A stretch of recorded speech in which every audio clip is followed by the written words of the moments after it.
Welcome to Career Tools. This week, efficiency versus effectiveness, part 2. The questions this cast answers are, what is the difference between efficiency and effectiveness, and which one is better? Hiring is more difficult than ever. Not only is there a shortage of the right kind of people with the right kind of skills, despite all the layoffs you've heard about, a lot of those people are going to be working remotely, at least some of the time. And the hiring is going to be done remotely, at least some of the time. We're starting a virtual effective hiring manager, a virtual training of effective hiring on the 4th of April. And we'd love to see you there so that we can help you with this new reality. Go to manager-tools.com/training. You'll find all of the details there.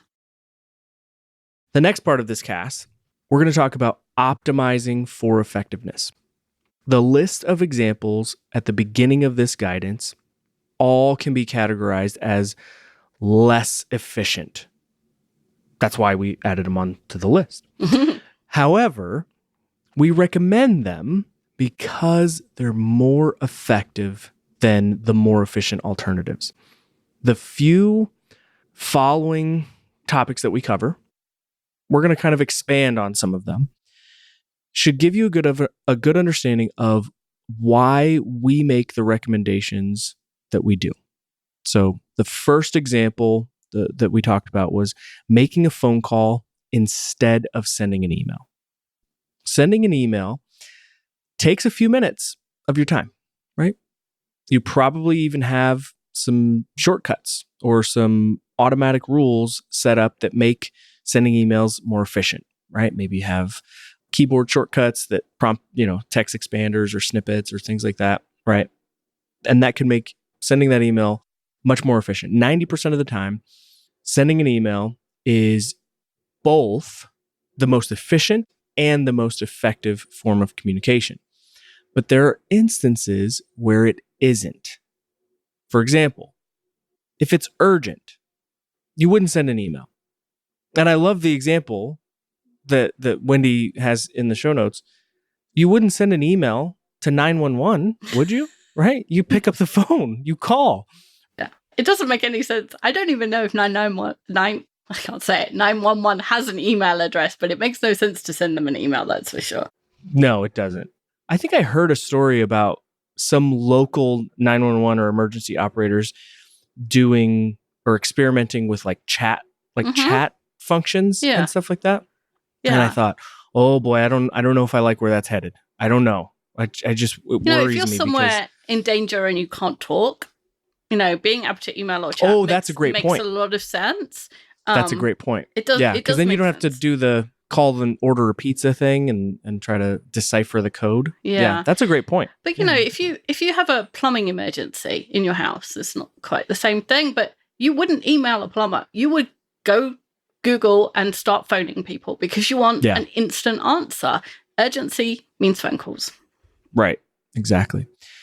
What if the other person, that they're not likely to read the email or, based on your experience with them, to not respond? Then sending an email is not going to be the most effective method of communication.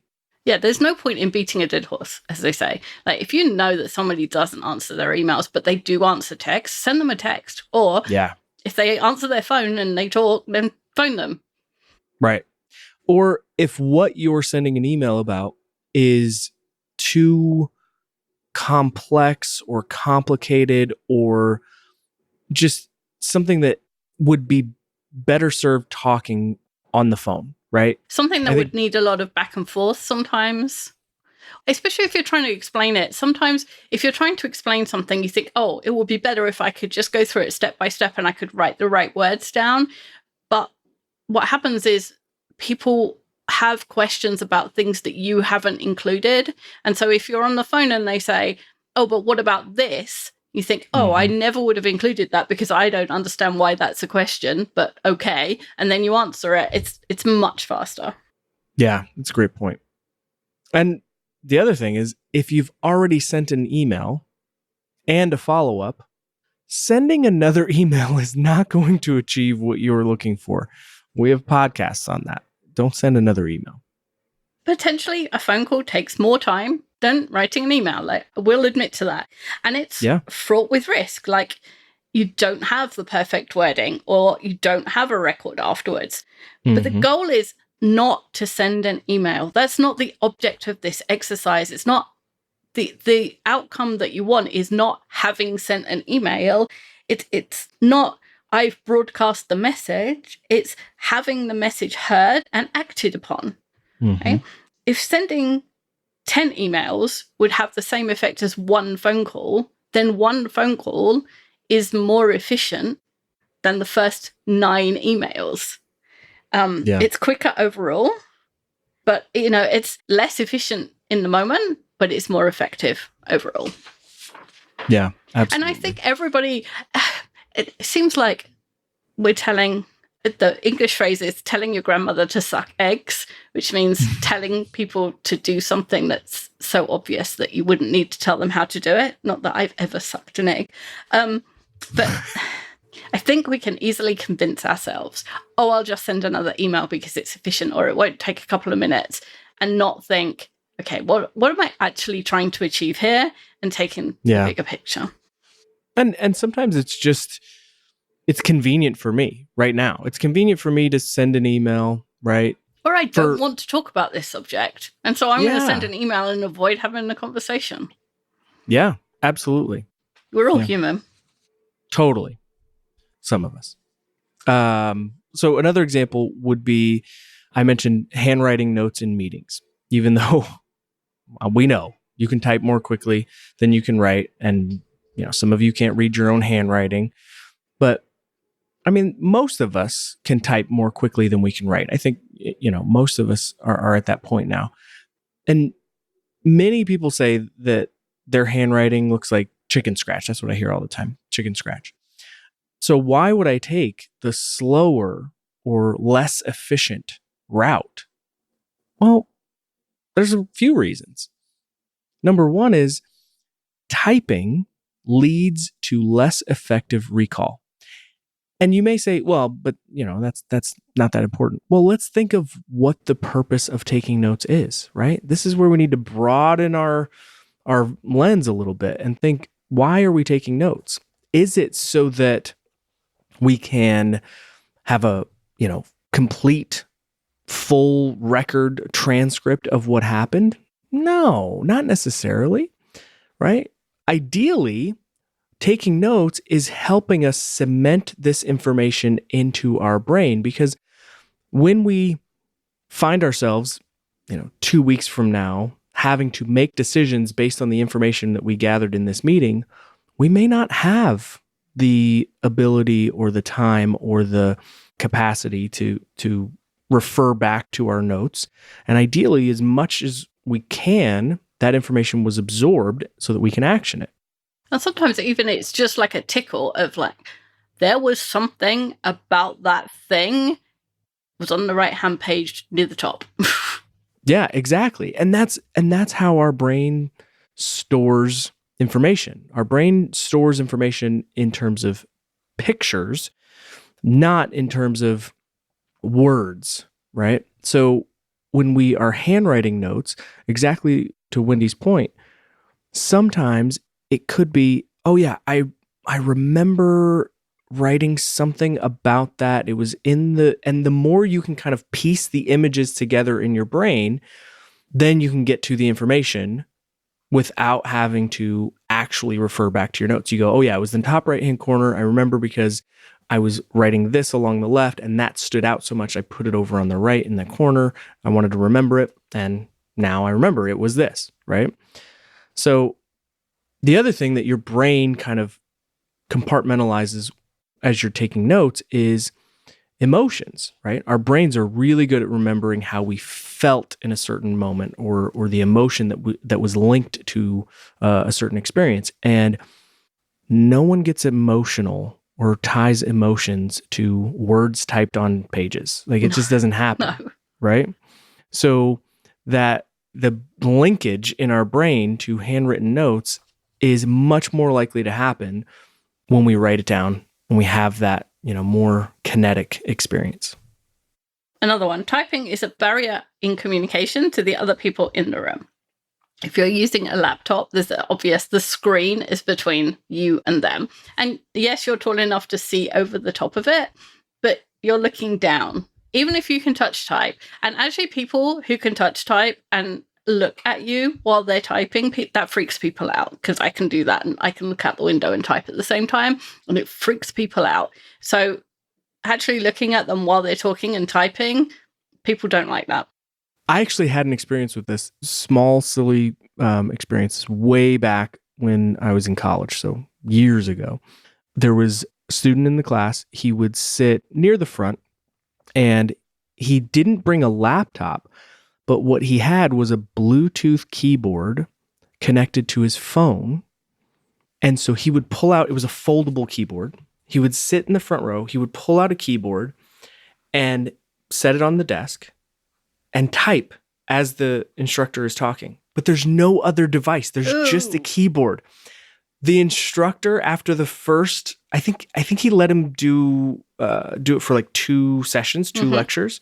And he was like, this is freaking me out. The fact that you, like, how do you know what you're typing is accurate? How do you, and then we had a 10-minute aside, tangent in the lecture because his brain couldn't handle this guy typing, but not having a screen or anything, right? And so even when you feel like you're eliminating barriers, you could be creating more of a barrier. Yeah, and it's weird that it literally does not matter whether there's a screen or not, right? Because it doesn't matter whether I'm typing with a screen or I'm typing without a screen or I'm handwriting notes. I could still be writing absolutely anything. And it had nothing to do with the meeting. I could be writing my grocery list. And you can't tell the difference. And yet somehow there is a qualitative difference in the experience for the other people in the room. It's just weird. Oh, yeah. And, people just don't believe that you're listening to them when you're typing in the same way that they believe that you're listening to them when you're handwriting notes. And like I say, I can't explain that psychologically, but I know it's true. Absolutely. Maybe this is it. People think of handwritten notes as temporary memory joggers and type notes as record keeping. Like, type notes are for the record, and handwritten notes are just, so I remember later. It's a much more casual thing. It's a much more transient thing. So maybe that's why it feels different to other people. And I think part of that is that handwriting thing, right? If I can't read my own handwriting, certainly no one else is going to be able to read it, right? So it's encoded, so to speak. But if I'm typing notes, it's almost like I am taking these notes in a way that I know other people will be able to read. True. Whereas if I'm writing them, that seems like it's more just for me. Yeah, it's true. It's weird.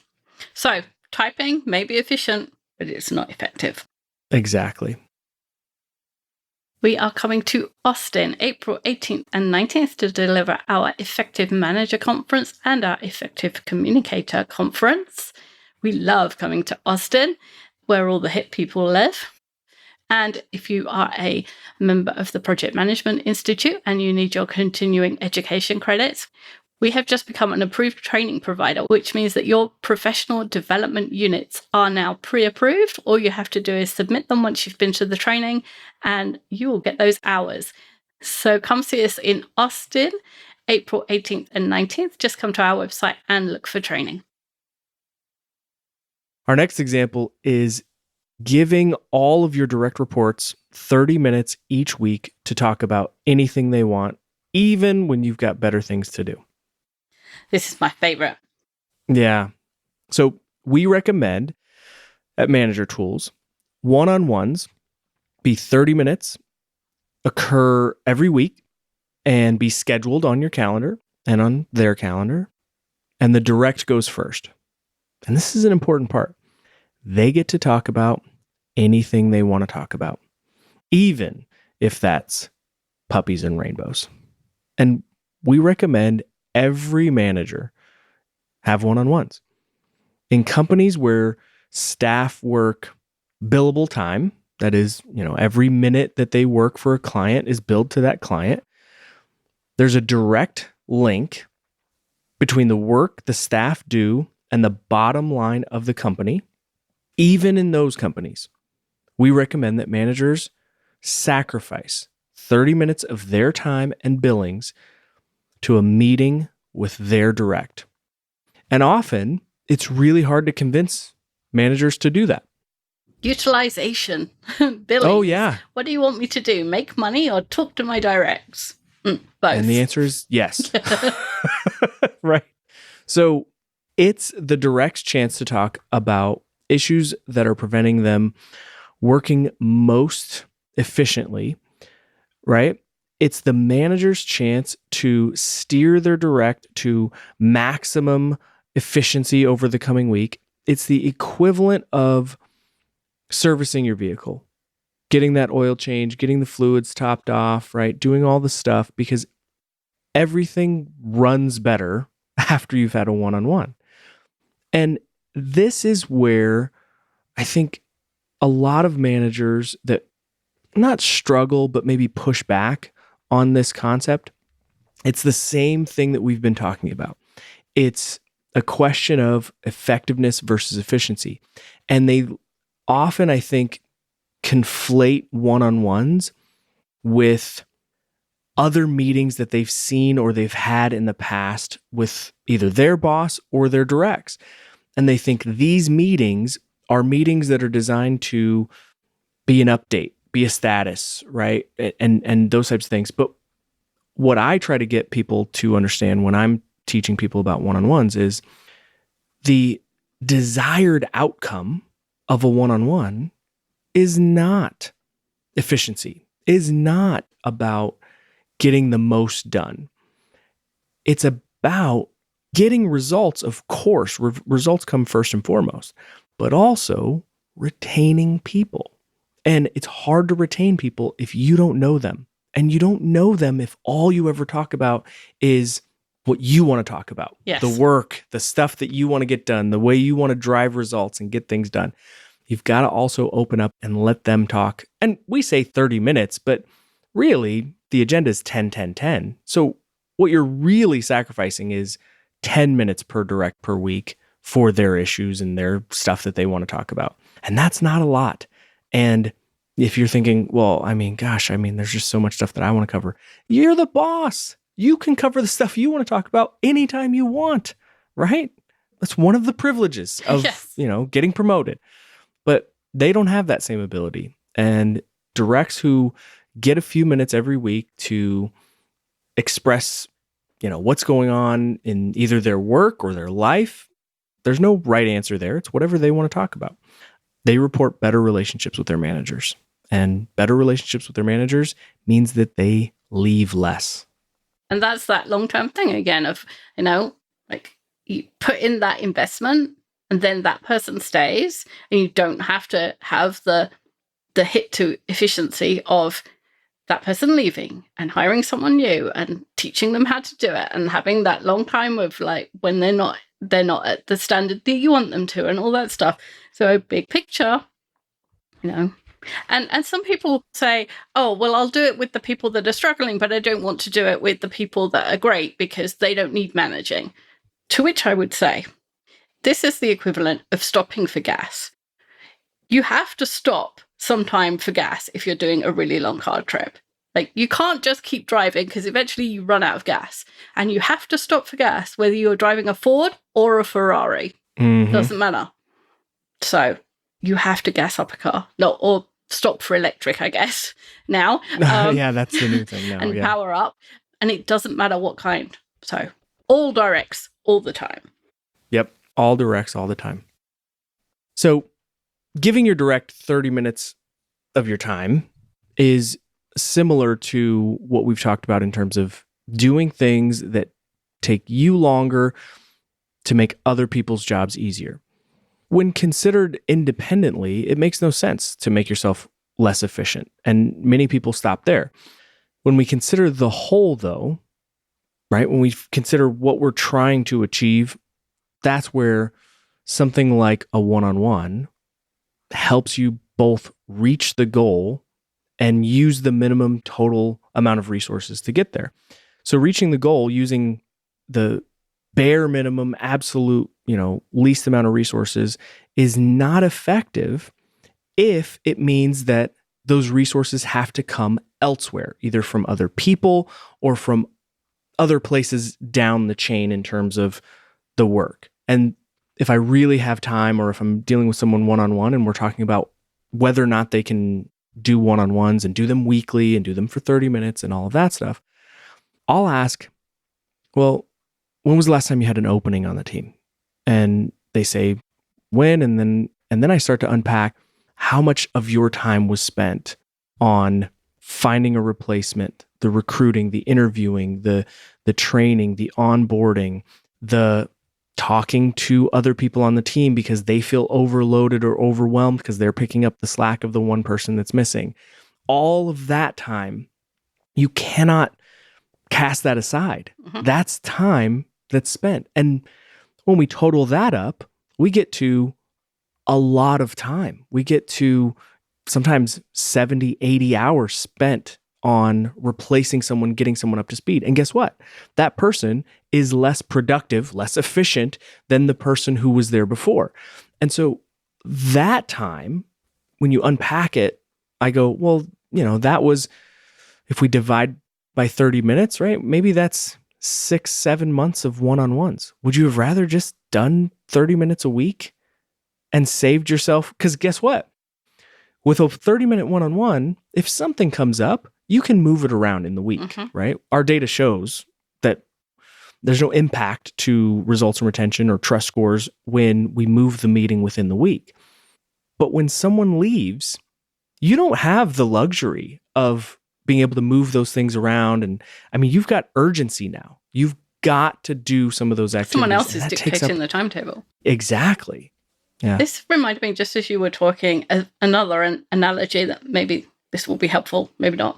You often see in like the financial papers or the papers that cover businesses that there has been a change in businesses' strategy since they've had to start reporting numbers quarterly. And some of the businesses have stopped doing so because they're driven to the quarterly numbers, and achieving their quarterly numbers means that they act in a way that's short-term to keep those numbers up rather than investing in long-term projects. And that's kind of like this. It's because you're looking at what's going to happen in the next week and you're thinking, I need that half an hour. You're not thinking about what's going to happen in the next year and the 40, 50, 100 hours you're going to lose recruiting. Or you're thinking about what's going to happen in the next 10 minutes and that phone call and versus the email versus what would happen in the next 3 weeks and the hour you're going to lose because you have to explain this thing 4 times because the email didn't work or whatever. Yeah. I'm not positive, but I think working for Manager Tools is the first time in, at least 15, 20 years that I haven't worked for a publicly traded company. And I remember every publicly traded company, there was a certain level of time spent at almost all levels of talking about shareholders, talking about stock price, talking about, earnings calls, quarterly earnings, right? How do things work? How do they look? How do we position so that, it shows that we're working operationally on the things that, we're that the shareholders addressed as, care about. Yeah, exactly. And it's refreshing to work now in a place where, obviously we don't have to worry about that stuff. We can focus more on long-term. And here's the interesting thing. When you're focused on all that stuff that, I was talking about at publicly traded companies, sometimes it's easy to lose sight of what are we really trying to do and achieve here. And, that's one of the things I love about working here is that we're laser focused on every manager effective, every professional productive. Okay, we'll give them one more example. All right. So this is another of my favorites. I did all my favorites of examples. Talk to people before you present to them and tell them what you're going to present, which we call pre-wiring. Yeah. When you're creating a presentation to persuade a group of people to take a specific course of action, it makes most sense to spend the most amount of time you can on the presentation.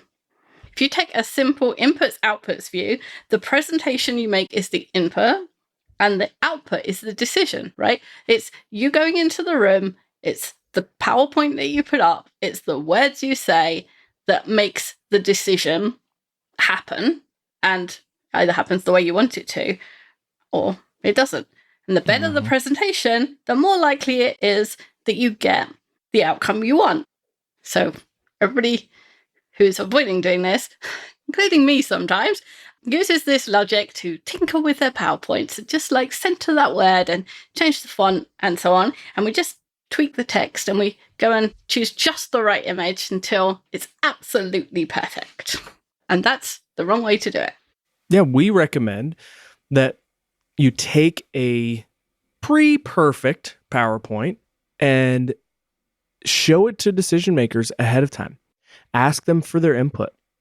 And this is more work for sure. And this results in changes that you need to make to the PowerPoint, and maybe even sometimes reversing changes that you've already made and changes you thought were really good, right? And this is not efficient. However, it is effective because when we go into the room after having done that and we present, we already have the room or the people in that room on our side. We know what their concerns are and we can address them. And when it comes to making a decision, the time invested in pre-wiring means the output is virtually guaranteed, right? There's no doubt because you already know what the 5 people in that room are thinking through every single slide. It reminds me of that old saying, it's better to be lucky than good. Mm-hmm. People, I think, sometimes maybe misunderstand that. The reason it's better to be lucky is because by definition, if you're lucky, it's a good outcome. Yes. Right? You can be skilled and still get negative outcomes. Yes. Right? In this scenario, right, you may pre-wire with someone and they may not like what you have to say. You know, it may be an uncomfortable conversation, but that's an uncomfortable conversation with just them and you that you can then use to head them off or you know, get ahead of their concerns in the larger presentation, right? So yeah, wouldn't you rather have that conversation oh my gosh, in private? Yes, absolutely. Because that's going to that is more likely to guarantee the outcome you want from the presentation. For sure. Efficiency sounds like it should be our goal. Should I be efficient? Yes.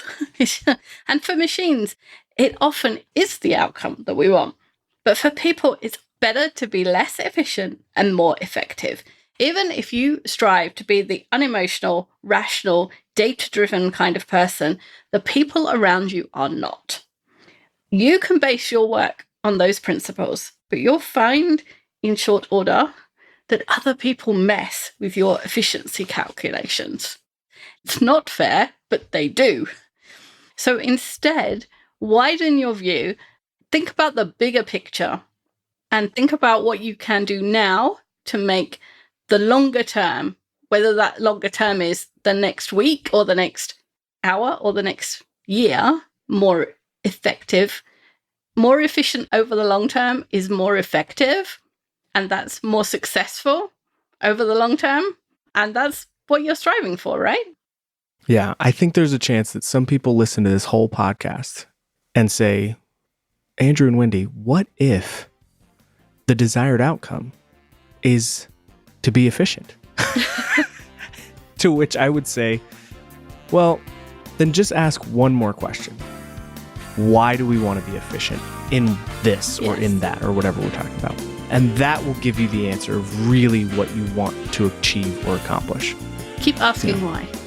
Thanks, Andrew. Thanks, Wendy. That's all for this week. We'll be back next week with a new topic. Bye, everyone.